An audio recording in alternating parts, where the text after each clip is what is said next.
नमस्कार सर्वांना, श्री स्वामी समर्थ. तर बघा, आज आहे गुरुपौर्णिमा आणि गुरुपौर्णिमा म्हणलं की आपल्या सगळ्यांसाठी खूप खास आणि मोठा दिवस असतो. तर बघा, आपल्या जीवनामध्ये जे पण काही गुरु येतात, कुणी लहान असो कुणी मोठा असो, ज्यांच्याकडून आपण काहीतरी ज्ञान घेतलं असेल, काहीतरी शिकलं असाल, तर अशा सगळ्या गुरूंना आज आपल्याला त्यांचे आभार मानायचे असतात. स्वामी महाराज, आपले आई वडील, ज्यांनी आपल्याला खूप चांगले संस्कार लावलेले असतात आणि जीवनाचा खूप चांगला मार्ग दाखवलेला असतो. तर अशा सगळ्यांच्या प्रती आपल्याला आज कृतज्ञता व्यक्त करायची असते आणि त्यांचे आभार मानायचे असतात. तर अशा सगळ्या गुरूंना माझा नमस्कार आणि गुरुपौर्णिमेच्या सगळ्यांना खूप खूप शुभेच्छा. तर बघा, पौर्णिमेनिमित्त ना मी घरातच स्वामीचरित्र सारामृतचं पारायण लावलं होतं. तर मी 3 दिवसाचं लावलं होतं, बरेच जण 7 दिवसाचं पण लावतात. तर आज माझा 3रा दिवस होता. तर 2 दिवस एकदम छान झालं बघा, निर्विघ्नपणे पार पडलं, कुठलाही अडथळा आला नाही मला. आणि आज 3रा दिवस होता. तर आज आम्हाला केंद्रात पण जायचं होतं स्वामींच्या दर्शनासाठी. जवळच आहे आमच्या घरापासून केंद्र, काही जास्त लांब नाही. पण म्हणलं की घरातलं सगळं आवरून जावं, कारण काय होतं, आजकाल केंद्रात भरपूर गर्दी व्हायला लागली. त्यामुळे मग उशीरच होणार होता यायला आम्हाला तिकडून. तर म्हणून मग घरातले सगळे कामं आवरून घेतले आणि म्हणलं की राहिलेले अध्याय पण वाचावे, कारण स्वामी भक्त ना खूप वाढलेले आहेत बघा. ज्याला ज्याला जसं जसं अनुभव येईल ना, तसं तसं खूप स्वामींची सेवा करायला लागलेत लोक. आणि आम्हाला पण तसा स्वामी सेवेचा खूप छान अनुभव आलेला आहे. त्यामुळं मग वाचन झालं माझं करून. वाचन केलं मी, 7 अध्याय करायचे होते, तर मग वाचन केलं. आणि देवपूजा तशी मी साधीच करते बघा, मला काही जास्त करणं होत नाही, कारण माझ्या मग ब्लाऊजचं हे काम असतं. त्याच्यामुळं मग मला जसं होईल असंच मी करत असते. देवाचं काही तसं नसतं बघा, हे करा किंवा ते करा, फक्त आपलं भक्ती मनातून केली पाहिजे आपण.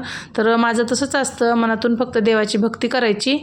आणि मग सगळं आवरून घेतलं आणि एकच माळ जप केला बघा. कुणी कुणी 11 माळी पण करतं, पण मी 1 माळ जप केला आणि सगळे बाकीचं आवरलं होतं. आणि पूजा पण बघा, रोजची पूजा पण खूप छान झाली होती आणि घरात पण एकदम प्रसन्न वाटत होतं असं. आणि मग माझ्या लक्षात आलं की माझ्या तुळशीची पूजा राहिली करायची. तुळशीची पूजा राहिली की मग आपल्याला चांगलं नाही वाटत.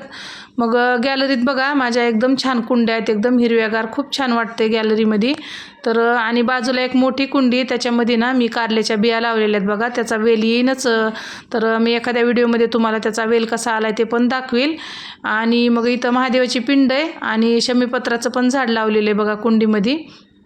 महादेवाला शमीपत्र वाहिलेलं चांगलं असतं, त्यामुळं मग तुळशीची पूजा करून घेतली छान आणि महादेवाच्या पिंडीला पण पाणी घालून घेतलं. आणि मग शमीपत्राचे ना बघा, मी रोज 5 पानं वाहत असते. 5 पानं वाहिलेले चांगलेत. उन्हाळ्यात ह्याला अजिबात पानं राहिले नव्हते बघा, गळून गेले होते. पण आत्ता ना पाऊस पडल्यापासून खूप छान त्याला पालवी फुटली, पानं एकदम हिरवे हिरवे आलेत. तर मग 5 पानं वाहून घेतले आणि महादेवाला पांढरं फूल पण वाहिलं. पांढरं फूल पण आवडतं बघा महादेवाला. तर मग अगरबत्ती हे लावून घेतली आणि मैत्रीण येणार होती इकडून खालून रोडनी. तर मग दोघीजणी जाणार होतो आम्ही. तर मग बघा, पूजा पण किती छान झाली, एकदम मस्त पूजा झालेली आहे. आणि झालं मग सगळं आवरून झालं होतं. तर मग कसं सगळं आवरल्यावर आपल्याला निवांत होतं ना, बाहेरून यायला उशीर पण झाला तरी. मग सगळं आवरून आम्ही गेलो केंद्रामध्ये. तर बघा, केंद्राच्या बाहेर औदुंबराचं वृक्ष आहे.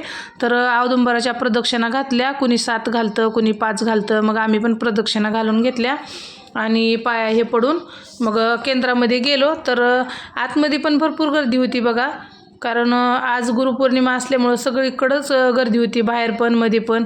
मग दर्शनं घेतले आणि स्वामींना मुजरा हे केला आणि मनातून छान असं दर्शन घेऊन शिनी सगळ्यांसाठी चांगलं आरोग्य आणि आशीर्वाद मागितले.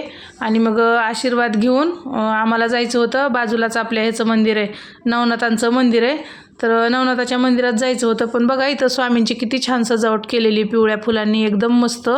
आणि मग हे थोडंसं बघितलं आम्ही थांबून आणि बाहेर गेलो. तर मग जपमाळ करत होत्या बऱ्याच जणी. तर मग आम्ही पण काही माळ घेऊन गेलो नव्हतो, पण तिथंच स्वामी भक्तांसाठी केंद्रातच माळी ठेवलेल्या होत्या. तर तिथलीच माळ घेतली आणि मग जप केला. आणि जप केल्यानंतर बघा, बाहेर प्रसाद वाटप चालू होतं. शिरा आणि मसाले भाताचा प्रसाद होता. तर मग प्रसाद घेतला आम्ही.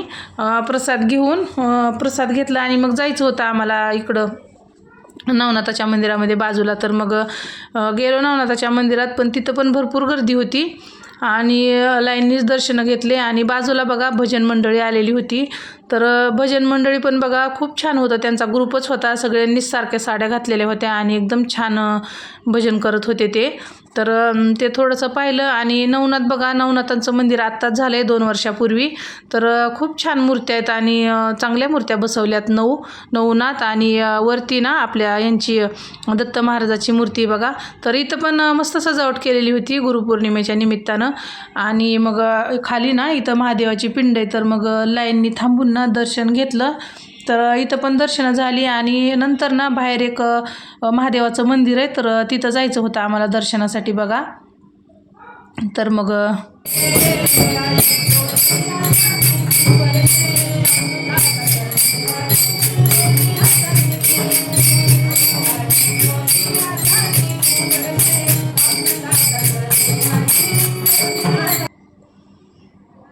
बघा छान असं भजन झालं इथं, ऐकलं आम्ही.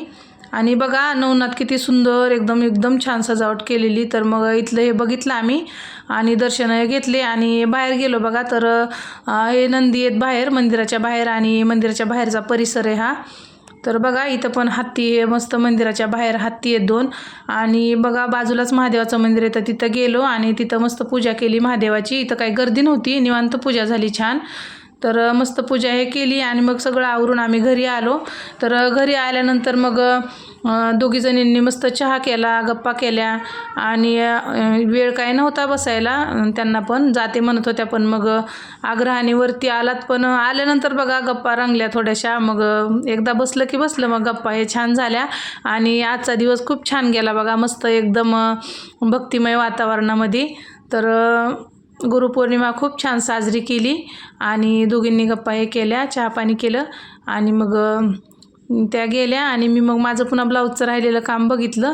तर बघा असा गेला आजचा दिवस, खूप छान गेला आजचा दिवस. व्हिडिओ आवडला तर नक्की लाईक करा आणि चॅनलला सबस्क्राईब करा.